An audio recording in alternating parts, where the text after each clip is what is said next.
There's no need to stress just how strange it feels right now in Houston.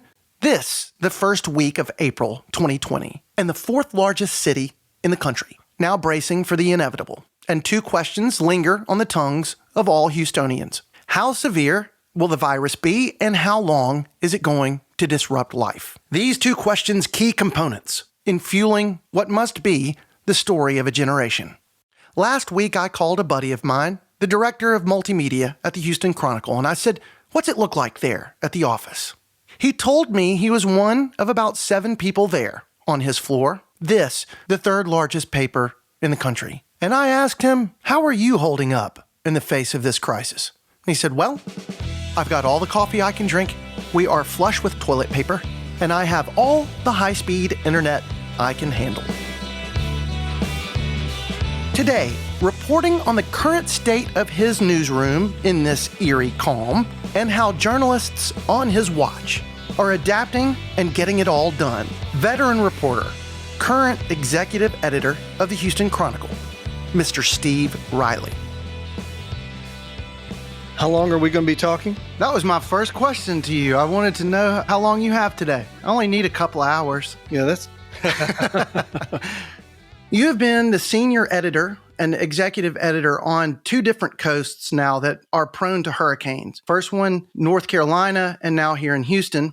This week, we've been seeing pictures of an empty Bourbon Street. We've seen Venice canals that are running clear. We've seen photos of the Brooklyn Bridge that's entirely empty of cars. Have you ever seen anything more surreal than this as you were covering this story? I can't say that I have, Ferrill. Every disaster is different. I think back to 9/11, which was primarily a Washington and New York story, at least at first, although, of course, its ripples went out as we went to war and the economy was affected for a short time. I was not in Houston for Harvey. I was in North Carolina for Floyd and Fran, and those things consume life for a certain amount of time, and then life gets back to normal quickly for some and more slowly for others who have to rebuild. This affects everyone, everywhere, potentially their health, but certainly in their lifestyle, the economy, in almost every way that you can think of, personal fitness and just mental well-being. We don't know how long it's going to last. We don't know how deep the impacts will be. So from that perspective, this one seems different. How is your crew holding up in this time where news and information has become so absolutely critical? It is an unusual sight. The newsroom takes up the 4th floor of this open, renovated, nice building. And when we're at full strength in the building, there's a lot of bustle during the day and into the evening. As I sit here today, there may be half a dozen people in the newsroom, and everybody else is wired up, working at home. And for some people, of course, they're out, photographers and reporters on the street doing what reporters and photographers do while trying to maintain proper distance and take care of themselves. The staff so far has held up remarkably well. We have communicated with people about how to try to stay safe while reporting. It's not easy. Photographers can't shoot pictures over the phone. They can't take video over the phone. There are some things that reporters can't do over the phone, although we can do a lot. We're, of course, using email and Slack to stay in touch and to try to plan remotely what is normally a very highly interactive process in the building with editors scurrying around, talking to each other directly a lot. So we've had to change the way we think through some of those processes and still put out or produce two vibrant websites and a print newspaper every day. It's hard to do, and it's hard to do while, of course, people are struggling with their personal lives the same way as our readers and listeners are. But the staff has rallied. It has done just incredible work. It's a period where people tend to come back to us, those who have drifted away from us, because they know that we are a trusted source of information and we're going to provide a deep report every day. There was an article this week by Greg Morago. The subheading was "Businesses Might Not Recover Here, and those that do will face a very different Houston." We spoke about hurricanes earlier. Even in highly destructive aftermaths of hurricanes, life usually does get back to normal at some point. Do you think that things will change forever here based on where you are standing today? If you'd asked me 3 weeks ago where we'd be today, I would have been a pretty poor prognosticator. And so I'm probably going to miss this one pretty badly as well.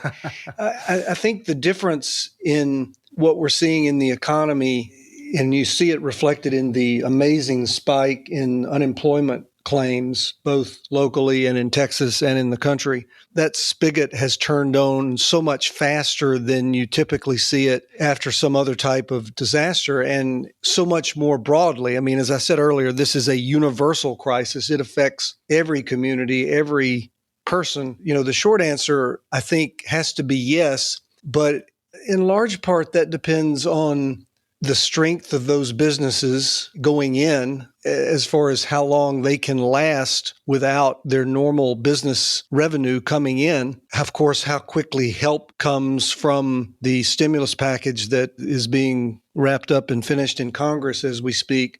It alone is not enough. Getting the business back at some point might be enough if those businesses can last. And I think that's the place where you see the potential for a change in a community. If people are not working, and if their places of work change and they can't go back to those same types of jobs, then you see a fundamental reshaping of the region. I mean, I know the people from New Orleans will tell you that that area never really recovered, or it changed radically after Katrina because so many people left to live elsewhere. Of course, some of them came to Houston, as we know. It's hard to say with certainty, but yeah, I think you're looking at a different landscape in ways that we can only think about now. We can't predict, and I don't feel qualified to try to analyze and say, oh yes, this is what's going to happen. I don't think we know, but we will be there to chronicle that.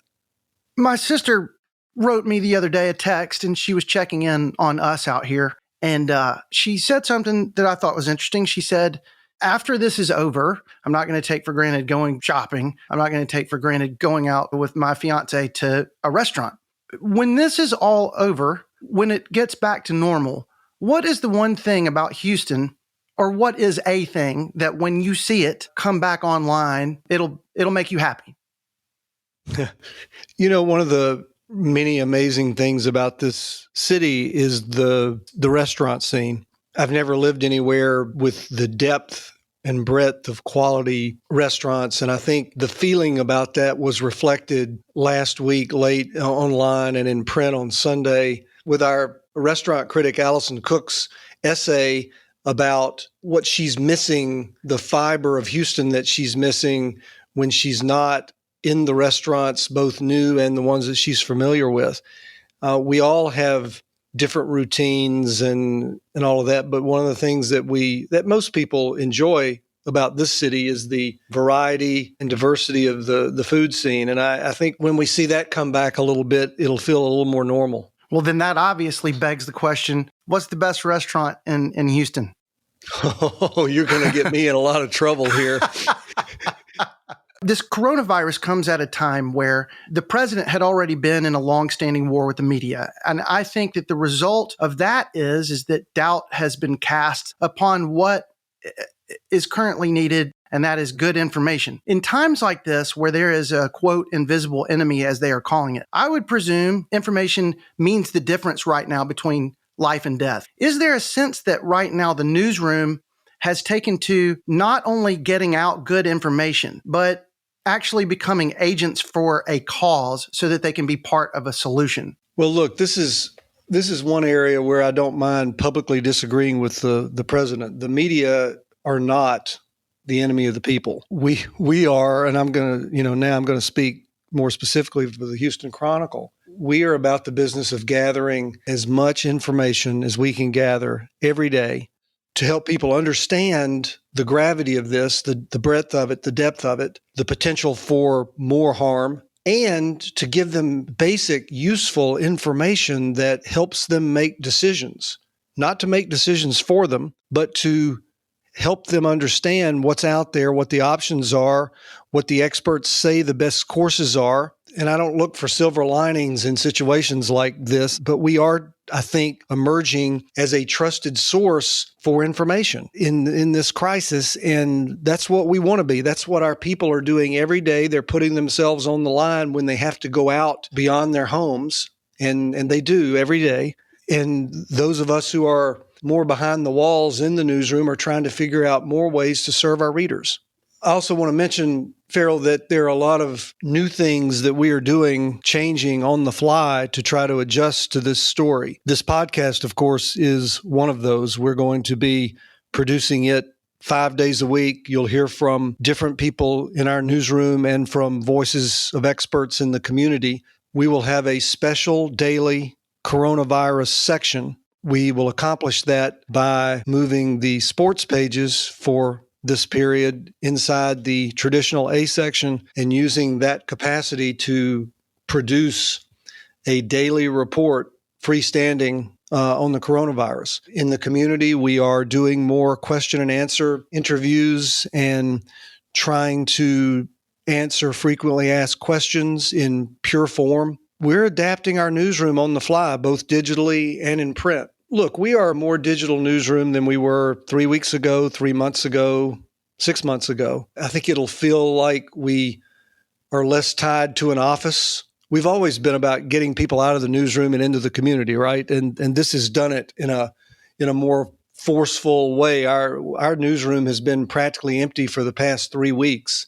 So yeah, we'll be different in ways that I can't anticipate now, but I hope that they will drive us toward more and better and more useful journalism. I got to tell you, I am extremely thrilled and proud to be a part of something like this. And I can't thank you enough for sitting down and talking to me. And next time, hopefully we can do it in person at one of those restaurants and not socially quarantined over the internet like this. I look forward to that.